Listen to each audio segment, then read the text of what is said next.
ভাইরা আমার, অনেক মুসলিম এখনো পৃথিবীতে অন্য 10টি ধর্মের মতো, অন্য 10টি জীবন দর্শনের মতো ইসলামটাকে জাস্ট প্রচলিত চলে আসা একটা দিন বা ধর্ম মনে করে।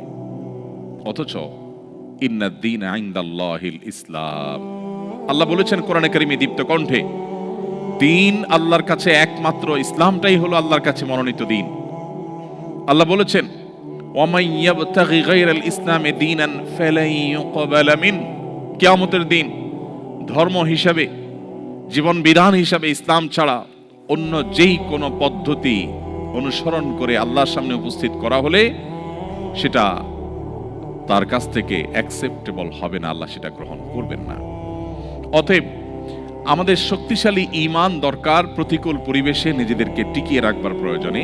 আর শক্তিশালী ঈমানের জন্য যে কয়েকটি বিষয় প্রয়োজন, তার প্রথম হলো ইসলামের মর্মটাকে ভালো করে বোঝা, যে ইসলামটা কি।